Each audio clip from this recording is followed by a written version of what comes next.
የኤሌክትሪክ መኪና ባትሪ ሄልዝ ፐርሰንቴጁ እንደሚቀየር ስንቶቻችን እናውቃለን? ይሄም ማለት የመኪናው ፐርሰንቴጅ ወይም ደግሞ ባትሪ ሄልዝ የሚባለው ፐርሰንት ከ89 ከ90 ከ91 ወደ 99 ወደ 100 ወደምንፈልገው ቁጥር ማድረግ እንደምንችል ስንቶቻችን እናውቃለን? ሰላም ውድ የቻናላችን ቤተሰቦች እንኳን ወደ ኢትዮጵያ ዩቲዩብ ቻናል በሰላም መጣችሁ። እኔ ይስሐቅ ከድር ነኝ። ዛሬ የኤሌክትሪክ መኪና ባትሪ ሄልዝ እንደሚቀየርና የተቀየረ መሆን አለመሆኑን በምን ማወቅ እንደምንችል ዋና ዋና ማየት የሚገቡንን ከባትሪ ሄልዝ ሌላ ምን ማየት እንደሚገባ በቀላሉ እናሳያችኋለን።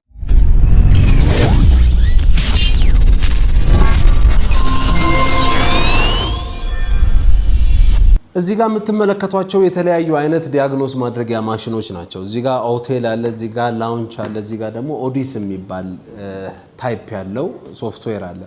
ኖርማሊ ይሄ ሶፍትዌር ለጀርመን መኪኖች ወይም ለቮልክስዋገን ለአይዲ ሲሪየሶች እና ለጀርመን መኪኖች ነው በደንብ የሚያገለግለው። ይሄ ደግሞ ለቻይኒዝ መኪኖች በደንብ የሚያገለግል ቱልስ ነው። ይሄ ደግሞ ለዩሮፕ መኪኖች እና ለአሜሪካ መኪኖች ለቴስላ፣ ለፎርድ እንዲሁም ለጀርመን ለዩሮፕ መኪኖች የሚያገለግል ነው። ይሄም እንደዚሁ ከዚህ ጋር ተመሳሳይ ነው።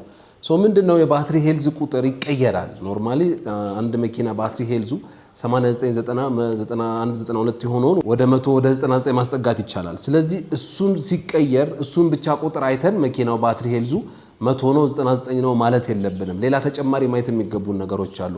በመጀመሪያ አኩሙሌትድ ቻርጂንግ ኢነርጂውን እና አኩሙሌትድ ዲስቻርጂንግ ኢነርጂውን ማየት ያስፈልጋል። ምን ያህል ኢነርጂ እስካሁን እንደወሰደ እና ምን ያህል ኢነርጂ እስካሁን ዲስቻርጅ እንዳደረገ እሱንም በተጨማሪነት ማየት ይፈልጋል። እንዲሁም ደግሞ ቻርጂንግ ላይፍ ሳይክሉንም እንዲሁ ማየት ያስፈልጋል። ምን ያህል ጊዜ ቻርጅ አድርጓል መኪናው፣ ምን ያህል ጊዜ ቻርጅ ተደርጓል የሚለውንም ነገር በተጨማሪነት ማየት ይፈልጋል። እንዲሁም በተጨማሪ ደግሞ የመኪናውን የባትሪ ባላንሱንም እንደዚሁ ማየት ያስፈልጋል ማለት ነው። ምን ያህል ነው ባትሪ ባላንሱ የሚለውንም ነገር ከቴምፕሬቸሩ ጋር ማየት ያስፈልጋል እንጂ ባትሪ ሄልዙን ብቻ በማየት መወሰን የለብንም። ባትሪ ሄልዙ 100 ስለሆነ 100 ነው ብቻ ማለት አይቻልም። ተቀይሮ ሊሆን ስለሚችል ማለት ነው። ኖርማሊ አሁን ባለንበት ደረጃ ባትሪ ሄልዝ ቁጥር መቀየር ስለሚቻል ማለት ነው። በእነዚህ ማሽኖች ባትሪ ሄልዙ መቀየር ስለሚቻል ስለዚህ ጥንቃቄ ማድረግ አለብን። ውሳኔ ከመወሰናችን በፊት ባትሪ ሄልዝን ብቻ አይተን ከመወሰን በፊት ምን ያህል አኩሙሌትድ ቻርጂንግ ኢነርጂው፣ ምን ያህል አኩሙሌትድ ዲስቻርጅ ኢነርጂው ምን ያህል ነው የሚሉትን ነገሮች በተጨማሪነት ማየት ያስፈልገናል። ስለዚህ በከተማችን የሚኖሩት እንደዚህ ግራ ማጋባቶች ሲኖሩ ሁልጊዜ ቀድመን መረጃውን ያደረስንላችሁ እንገኛለን። ከዚህም በፊት እንደዚሁ መኪና ላይ ተለጥፎ የሚሸጡ ነገሮችን ማለት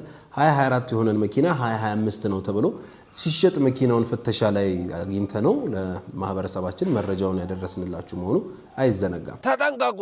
2025 ሶስተኛ ወር የተባለው BYD ዋን አፕ ሲፈተሽ 2024 እንደሆነ ወረቀት ልጥፉ እንደሆነ ታወቀ። ከስተመራችን ደውሎልን ፍተሻ እንዳለ ነግሮን ሄደን መኪናውን ልንፈትሸው ገብተን ስናየው መኪናው 2025 ሶስተኛ ወር የተባለው BYD ዋን አፕ 2025 ሶስተኛ ወር ሳይሆን 2024 ሆኖ እዛ ጋር ያለው ቦታ ላይ ግን ወረቀቱ ልጥፍ ድርብ እንደሆነ አወቅ ነው ማለት ነው። ስለዚህ መኪና ስትገዙ አስፈትሹ። አዳዲስ የተለያዩ ግኝቶች እየተገኙ ስለሆነ ማስፈተሹ ይጠቅማል። አስፈትሹ። እንዲሁም ደግሞ ይሄን ሮዝ ወረቀት የምትመለከቱትን የፍተሻ የጉምሩክ ወረቀት ጠይቃችሁ እዛ ላይ ትክክለኛ መረጃውን ዓመተ ምህረቱን ኪሎዋቱን ሁሉ ነገር ማየት ስለምትችሉ ጠይቃችሁ ማየት አትርሱ። እንዲሁም ደግሞ ሌላ በተጨማሪ ሶፍትዌር አፕዴት እና ዲያግኖስ የሚለውንም ነገር ለያይቶ ማየት ያስፈልጋል። ያው እንደዚህ ግራ የሚያጋቡ ነገሮችን ከመጭበርበር ለመዳን ስለሚረዱ ነው እነዚህን ቪዲዮዎች የምንሰራላችሁ። ምክንያቱም አንዳንድ ሰው ዲያግኖስ ሲደረግለት ሶፍትዌር አፕዴት የተደረገለት ይመስላል ወይም ደግሞ እንደዛ ተብሎ መረጃው ሊሰጠው ይችላል። ሁለቱ ኮምፕሊትሊ የተለያዩ ነገሮች ናቸው። ብዙ ሰዎች መኪናቸውን ዲያግኖስ ሲያስደርጉ ሶፍትዌር አፕዴት የተደረገ ይመስላቸዋል። ነገር ግን ሁለቱ የተለያዩ ነገሮች ናቸው። ዲያግኖስ ቼክ ማለት እዚህ ጋር መኪናው ላይ በመሰካት እና ስካነሩ እንዲናበብ በማድረግ መኪናውን ስካን ማድረጊያ ሲሆን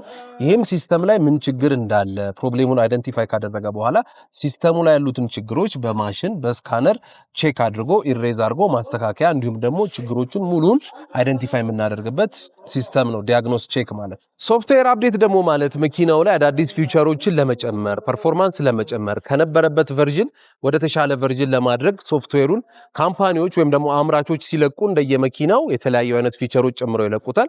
እንዲሁም ደግሞ አንዳንድ ባጎች ሲኖሩ እሱንም ፊክስ ለማድረግ አንዳንድ ችግሮች ሲኖሩ እሱንም ለማስተካከል የሚጨመር የሶፍትዌር አፕዴት ታይፕ ነው እንጂ ዲያግኖስቲክ እና ሶፍትዌር አፕዴት ሁለቱም የተለያዩ ነገሮች ናቸው። ይሄንን ከግምት ውስጥ ማስገባት ያስፈልጋል እንዲሁ ከመጭበርበር እንድንድን። ስለዚህ ሶፍትዌር አፕዴት ስንፈልግ በፍላሽ ወይም በሃርድ ድራይቭ ነው ኖርማሊ ሶፍትዌር አፕዴት የሚደረገው ወይም ደግሞ ካምፓኒው ራሱ ኦቨር ዲ ኤር ይባላል መኪናው ላይ ይልከዋል። ሶፍትዌሩ እንደየመኪኖቹ ታይፖች መኪናው ላይ ላክና ዋይፋይ ሲያገኝ ዋይፋይ ራሱ ሶፍትዌር አፕዴት ያደርጋል። ስለዚህ ሙሉ ቪዲዮቹን ልንሰራላችሁ የነበረው እዛ ወርክሾፕ ውስጥ ነበረ ማለት ነው። ግን ኃይለኛ ዝናብ እንደመሆኑ ድምጹም ስለሚረብሸን ነው ኦፊስ ውስጥ የሰራንላችሁ እንጂ የተሻለ የነበረው ወርክሾፕ ላይ ብንሰራው ነበር። ስለዚህ እንደዚህ ጠቃሚ የሆኑ መረጃዎችን ያደረስንላችሁ እንገኛለን። ሰብስክራይብ ይደረግ፣ ኮሜንት አስተያየታችሁን አስቀምጡልን። በሌላ ቪዲዮ ደግሞ እንገናኛለን። ከሰሞኑ ደግሞ አዲስ ያልተሰራ ምርጥ ስራ ሰርተናል። እሱን ደግሞ በሚቀጥለው ቪዲዮ እናቀርብላችኋለን። ሰብስክራይብ ማድረግ አይረሳ። ከልብ እናመሰግናለን። ይመቻችሁ።